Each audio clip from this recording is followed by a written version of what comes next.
قریبی اور حضور کی زوجہ محترمہ حضرت میمونہ کی خالہ تھی، تو یہ بڑے جو ہے وہ اکثر حضور کے اپنی خالہ کے گھر رہتے تھے، تو جب آقا علیہ السلام کی باری حضرت میمونہ کے پاس ہوتی تھی تو ان کی کوشش ہوتی تھی کہ میں رات کے حضور کے معمولات کو دیکھ سکوں۔ یہ کہتے ہیں کہ ایک دن نا رات قیام اللیل کے لیے، رات کی نماز کے لیے اللہ کے حضور کھڑے ہوئے، آپ نا قضاء حاجت کے لیے باہر تشریف لے گئے، میں جلدی اٹھا۔ آپ لوگوں کو دیکھو نا، جوانوں کو، بزرگوں عالموں کی خدمت کرنے کا جذبہ دیکھو، یہ جوان تھے، یہ اس وقت تقریباً ان کی عمر 13 14 15 16 سال تھی جب یہ واقعہ نقل کرتے ہیں۔ کہتے ہیں کہ جب حضور رات کو اٹھے نا عبادت کے لیے اور قضاء حاجت کے لیے گئے، تو میں جلدی جلدی اپنے بستر سے نکلا اور میں نے حضور علیہ السلام کے لیے وضو کا پانی تیار کر دیا۔ اب دیکھ جذبہ دیکھے نا، عمر ہے، تربیت ہے، اٹھے جلدی جلدی بستر سے، چاہے ہو سکتا ہے سردیوں کا موسم، ہو سکتا ہے گرمیوں کا موسم، چاہے کوئی بھی موسم، لیکن جذبہ دیکھے، کہتے ہیں جلدی جلدی اٹھ کے میں نے وضو کا پانی تیار کر دیا۔ اب جو ہی حضور واپس آئے نا قضاء حاجت سے، تو آپ نے فرمایا یہ پانی کہاں سے آیا؟ کون لایا پانی کو؟ میں نے عرض کیا رسول اللہ میں نے پانی لایا، میں نے آپ کے لیے پانی لایا۔ اب اللہ کے محبوب صلی اللہ علیہ وسلم خوش ہوئے اس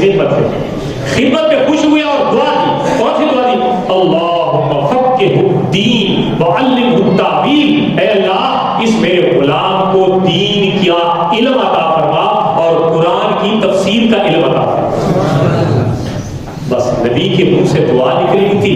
ابن عباس کے تو چرچے ہو گئے، اور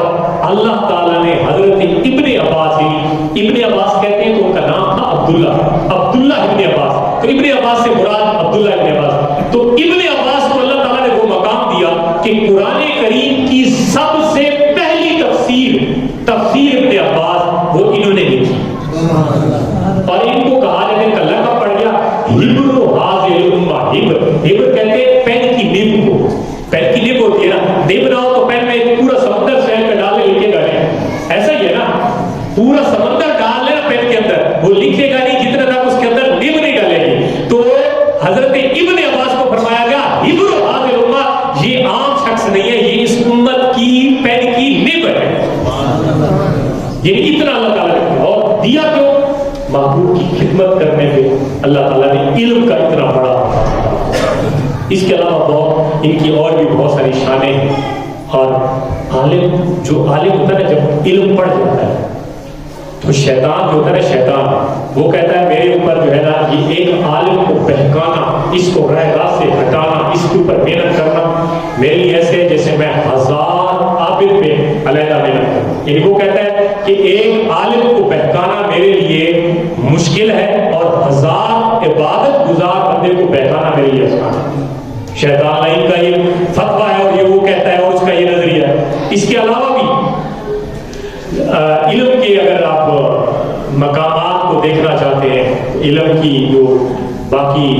قرآن کریم میں آیات کریمہ ہے، فرمایا انما یخشی اللہ من عبادہ العلماء،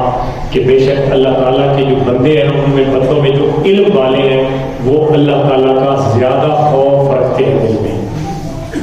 ضروری نہیں ہے کہ ہر علم والا ایسے ہو، لیکن چونکہ قرآن کریم میں بیان کر دیا گیا ہے، یہ سورہ فاطر کی آیت نمبر 28 ہے، آپ اس کو بھی پڑھ کے دیکھ لیں کہ قرآن کریم میں اللہ تعالیٰ نے ارشاد فرمایا کہ علم والا جو ہے نا، علم والا اس کے دل میں بے علمی سے زیادہ خوف خدا ہوتا ہے،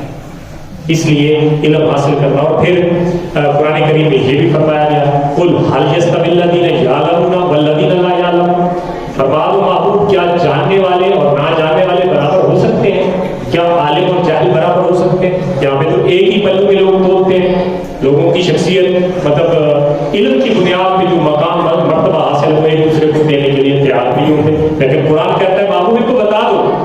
کہ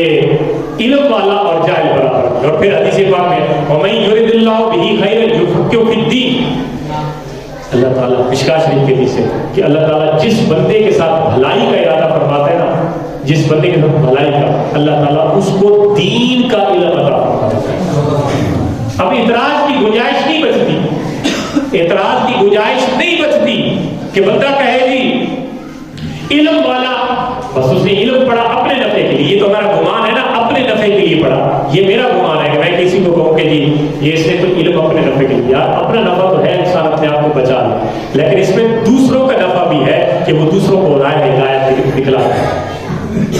فرمایا مشکات شریف کی حدیث ہے کہ جس بندے کے ساتھ اللہ بھلائی کا ارادہ فرماتا ہے اللہ اسے دین کی سمجھ بوجھ عطا فرماتا ہے.